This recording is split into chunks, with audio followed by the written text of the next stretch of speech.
les pires erreurs à ne pas faire quand vous commencez la natation. Salut à tous, dans cette vidéo, on verra en 3 points quelles sont les pires erreurs à ne pas commettre quand vous commencez la natation ou quand vous commencez l'apprentissage du crawl. Vidéo hyper intéressante pour toutes les personnes qui s'essoufflent rapidement dans la nage du crawl ou qui ont envie de commencer la discipline sur de bonnes bases. On verra en 3 points. 1.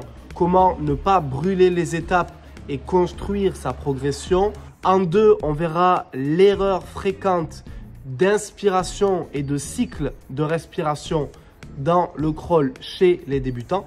Et en 3, on verra aussi comment résoudre le mauvais débit d'oxygène sous l'eau. En gros, souvent, il y a des personnes qui ne soufflent pas assez sous l'eau. Je vous donnerai mes solutions. Pouce bleu pour un maximum de soutien à cette chaîne YouTube.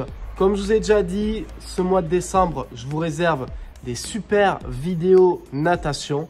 Et si vous souhaitez une deuxième partie à cette vidéo, je la tournerai dès que les 1500 pouces bleus seront passés. Alors tout votre soutien pour cette vidéo. Aussi, n'oubliez pas de vous abonner à cette chaîne YouTube pour retrouver toutes nos prochaines vidéos. On est parti avec le sujet.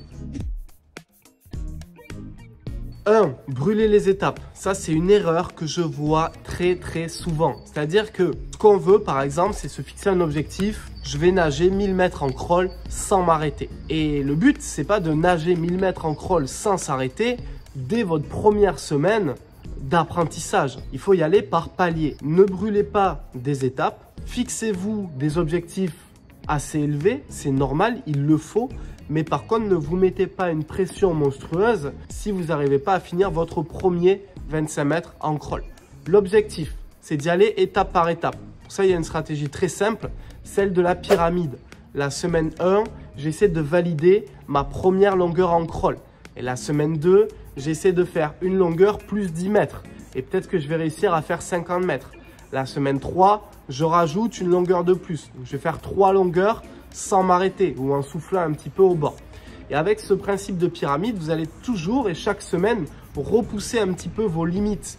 Mais vous allez les repousser un petit peu sans vous mettre de pression à brûler les étapes. Et vous verrez qu'à un moment donné, que vous nagiez 100 mètres ou 200 ou 300 ou 1500 mètres, ce sera la même chose.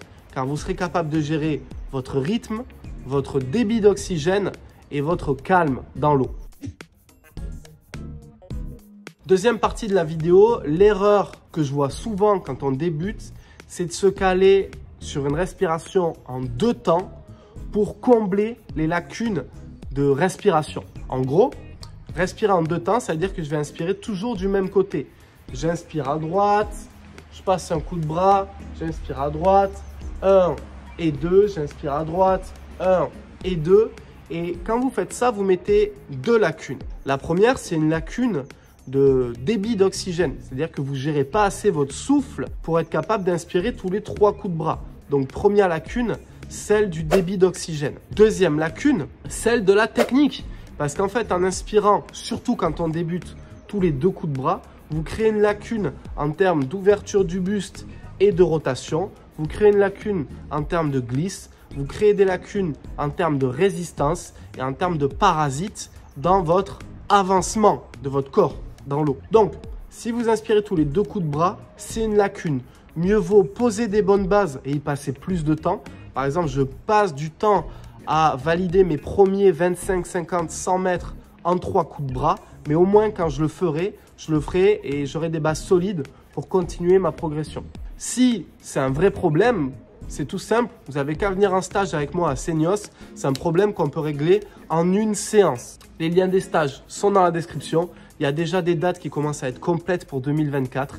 Et je rappelle que les stages sont pour tous les niveaux. Stage de natation, le lien est dans la description.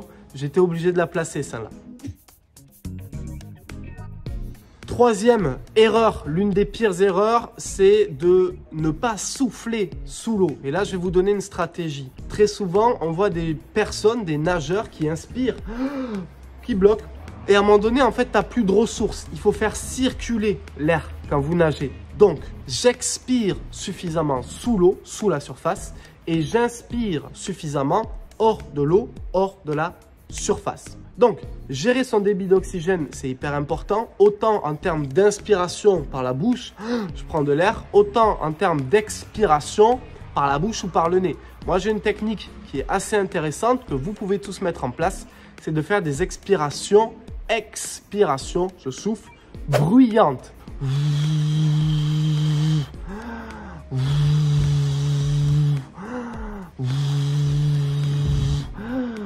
Voilà, vous expirez bien, vous faites du bruit sous l'eau.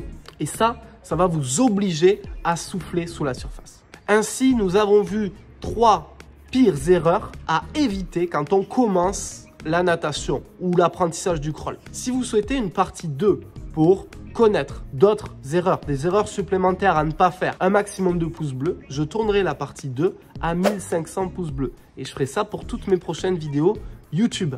Maintenant, si vous souhaitez également progresser en natation, vous avez en lien tous mes programmes de natation à prix réduit, ainsi que mes stages de natation qui sont disponibles en 2024. Allez fouiller dans la description pour trouver votre meilleur accompagnement natation de toute votre vie. C'était Malcolm, ciao.